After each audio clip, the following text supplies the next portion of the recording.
This is a picture from Calcutta, India, of people lining up to search through the trash to find what they need to survive. If you're like me, you feel compassion for people who are living in poverty in the developing world. But what we don't always see quite as clearly is that we have people living in poverty right here in our own communities.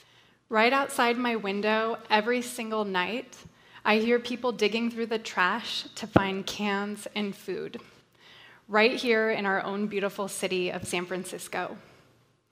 In the morning, I walk through Powell BART Station and I see the hallways lined with people. Some of them are sick or injured and need medical attention. Some of them just need a place to rest because all of our homeless shelters are full. We have become blind to this. To give a little bit of background, there are about 7,000 homeless people here in San Francisco and 36,000 homeless people across the Bay Area. Across America, every year, 3.5 million Americans experience homelessness. And this number grows to 46 million when we include people who are living below the poverty line, which is $23,000 a year for a family of 4. Imagine living on that. It's easy to see that even when the problem is in front of us, it seems so big that even though we know there's no silver bullet, we don't quite know where to start. So I'm going to tell you guys a story about where I found my starting place. 2 winters ago, on a really cold night, so cold that I actually needed gloves and scarves here in San Francisco, I was walking down Church Street about to cross Market when I saw a woman sleeping on the sidewalk with only a thin blanket protecting her from the cold ground. We see homeless people every day in this city, but something about this sight really hit me, and I asked myself, why? Why in a society with so much wealth, so much innovation and new technology, and such deep compassion, why do we still have people sleeping on our streets at night? And I also wondered, how great can our society be when we let our neighbors go without shelter and access to basic sanitation like toilets and showers? This is really what I was thinking. I also wondered, why can I pull my phone out and push a button and call a Lyft or order dinner, but I couldn't do something right there to help that woman? So as I crossed Market Street that night, I made a commitment to myself to do just one thing, one small thing to help. And I want to invite all of you right now to make a commitment to do your one small thing too. Maybe you already have something in mind. But I want to warn you that my one small thing turned into the focus of my life.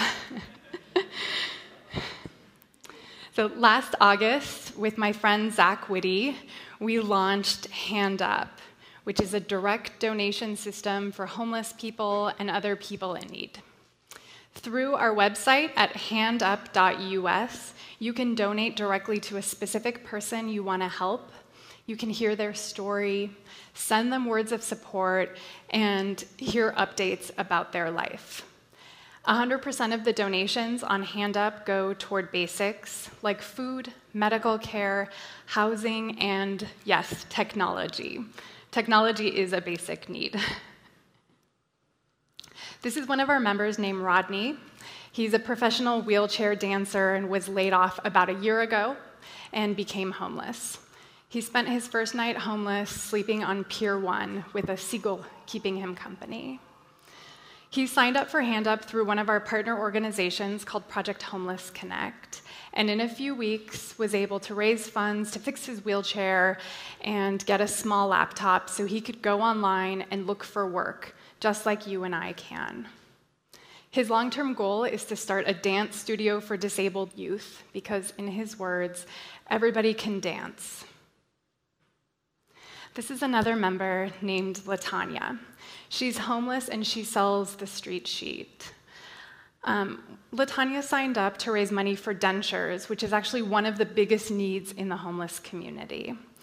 When she signed up, she told me that she wanted to be able to eat and also to smile again. That seems like a basic need, too. Since we launched Hand Up, we've helped meet hundreds of needs here in San Francisco, and we plan to meet millions more as we expand across the country.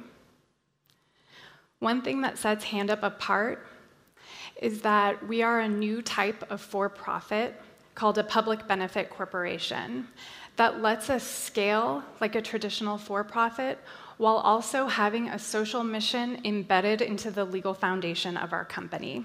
Maybe some of you have already heard of this. It's now passed in 20 states across the country. And this has given us several advantages to help us get off the ground.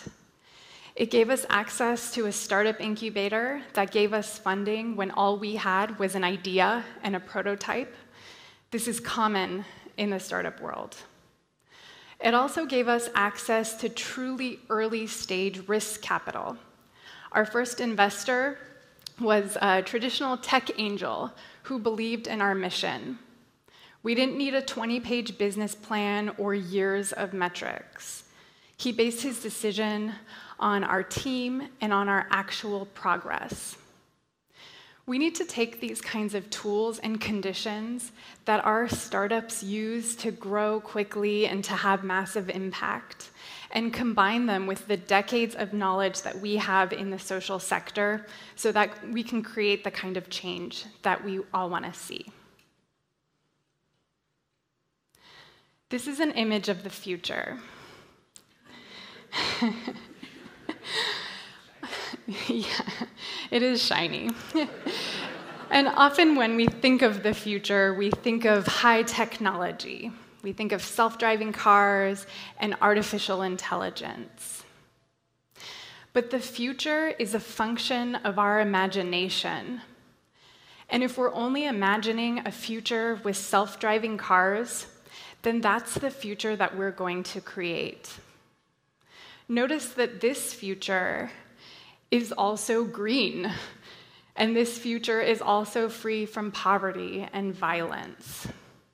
The people who are building and funding the future need to also decide that poverty is intolerable. Because as Martin Luther King reminds us, human progress is neither automatic nor inevitable. Sometimes people ask me why they should help homeless people. And I tell them that when I crossed Market Street that night and made the commitment to do something, I was motivated from a place of compassion.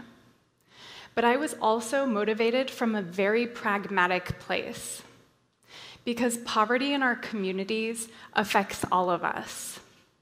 Our public health, our safety, and our collective psyche. You know this. We will all be better off when we can create a society with health and happiness for everyone.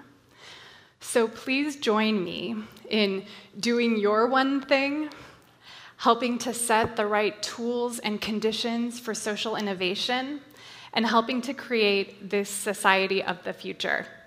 Thank you.